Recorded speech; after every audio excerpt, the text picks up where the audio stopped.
కృష్ణా జిల్లాలో తెలంగాణకు అన్యాయం జరుగుతోందన్నారు సీఎం రేవంత్ రెడ్డి. కృష్ణా జిల్లాలో ఎక్కువ నీటిని తీసుకుంటున్న ఏపీని కేంద్రం కట్టడి చేయాలని చెప్పారు. ఇక ఢిల్లీలో కేంద్ర జలశక్తి మంత్రి సిఆర్ పాటిల్తో భేటీ అయ్యారు సీఎం రేవంత్ రెడ్డి.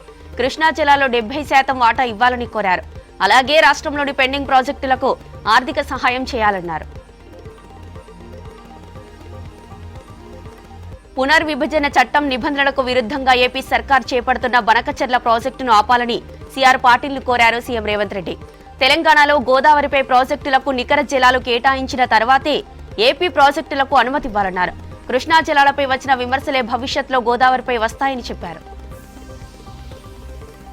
రాష్ట్రంలో పార్టీ బలోపేతంపై దృష్టి పెట్టిన రాష్ట్ర కాంగ్రెస్ వ్యవహారాల ఇన్ఛార్జి మీనాక్షి నటరాజన్ పార్లమెంటు స్థానాల వారీగా నేతలతో భేటీ అవుతున్నారు. ఇవాళ మెదక్, మల్కాజిగిరి ముఖ్య నేతలతో సమావేశం కానున్నారు. రేపు ఉదయం 11 గంటలకు కరీంనగర్, మధ్యాహ్నం ఆదిలాబాద్, సాయంత్రం 5 గంటలకు పెద్దపల్లి నియోజకవర్గాలతో భేటీ కానున్నారు. ఇక మీనాక్షి నటరాజన్తో మీటింగ్కు పార్లమెంటు నియోజకవర్గ పరిధిలోని మంత్రులు, ఎమ్మెల్యేలు, ఎమ్మెల్సీలు, డీసీసీ అధ్యక్షులు, నియోజకవర్గాల్లో పోటీ చేసిన అభ్యర్థులు, పీసీసీ ఆఫీస్ బేరర్లు, సీనియర్లు పాల్గొననున్నారు. శ్రీశైలం, నాగార్జునసాగర్ సహా ఉమ్మడి ప్రాజెక్టులో టెలిమెట్రీ పరికరాలు ఏర్పాటు చేయాలని సీఆర్ పాటిల్ని కోరామన్నారు మంత్రి ఉత్తమ్ కుమార్ రెడ్డి. రాష్ట్రంలోని 5 ప్రాజెక్టులకు నిధులు మంజూరు చేయాలని అడిగామన్నారు. కృష్ణా జలాల వివాదంలో రోజువారీగా జోక్యం చేసుకుంటామని కేంద్రం హామీ ఇచ్చిందని చెప్పారు. తుమ్మడిహట్టి దగ్గర గతంలో కాంగ్రెస్ ప్రతిపాదించిన ప్రాణహిత చేవెళ్ల ప్రాజెక్టుపై పాటిల్తో చర్చించామన్నారు ఉత్తమ్. సీఎంతో మాట్లాడి బిల్డర్ల సమస్యలు పరిష్కరిస్తామన్నారు మంత్రి కోమటిరెడ్డి వెంకటరెడ్డి. 100 కోట్ల బిల్లులు పెండింగ్ ఉండడంతో చిన్న కాంట్రాక్టర్లు తీవ్రంగా ఇబ్బందులు పడుతున్నామని మంత్రికి వివరించారు బిల్డర్స్ అసోసియేషన్ ప్రతినిధులు. దీంతో ఈ నెల చివరి వారంలో బిల్లులు క్లియర్ చేస్తామని హామీ ఇచ్చారు కోమటిరెడ్డి. అయితే బిల్లులు పెండింగ్ పేరుతో పనులు ఆలస్యం చేయొద్దని సూచించారు. కృష్ణా జలాలలో రాష్ట్రానికి అన్యాయం జరుగుతున్నా కేంద్రం పట్టించుకోవడం లేదన్నారు మంత్రి తుమ్మల నాగేశ్వరరావు. భద్రాద్రి కొత్తగూడెం జిల్లాలో పర్యటించిన ఆయన Dummugudem Sitarama project pump house ను సందర్శించారు.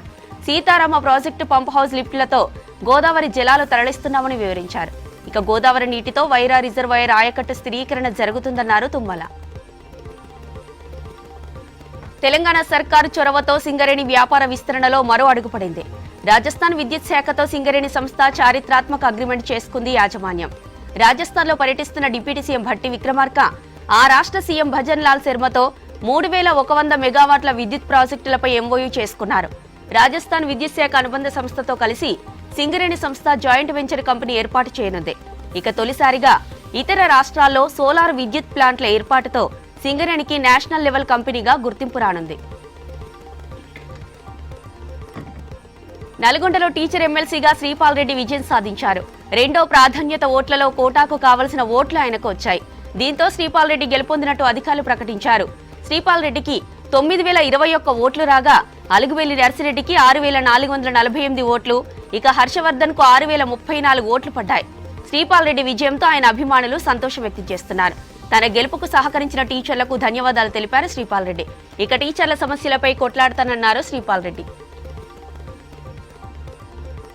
ఉమ్మడి కరీంనగర్, మెదక్, ఆదిలాబాద్, నిజామాబాద్ జిల్లాల టీచర్ ఎమ్మెల్సీగా బీజేపీ అభ్యర్థి మల్క కొమురయ్య విజయం సాధించారు.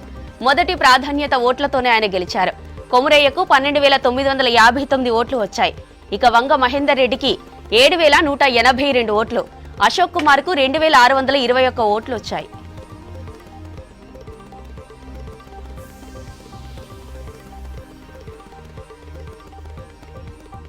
ఛాంపియన్స్ ట్రోఫీలో భారత్, ఆస్ట్రేలియా మధ్య తొలి సెమీఫైనల్ మ్యాచ్ కు రంగం సిద్ధమైంది. దుబాయ్ వేదికగా మధ్యాహ్నం మ్యాచ్ జరగనుంది. తాజాగా కివీస్ ను చిత్తు చేసిన భారత్ హ్యాట్రిక్ విజయాలు సాధించి మంచి జోష్ మీదుంది.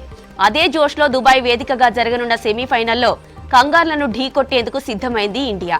గత వన్డే వరల్డ్ కప్ ఫైనల్ ఓటమికి ప్రతీకారం తీర్చుకోవాలని పట్టుదలతో ఉంది భారత్.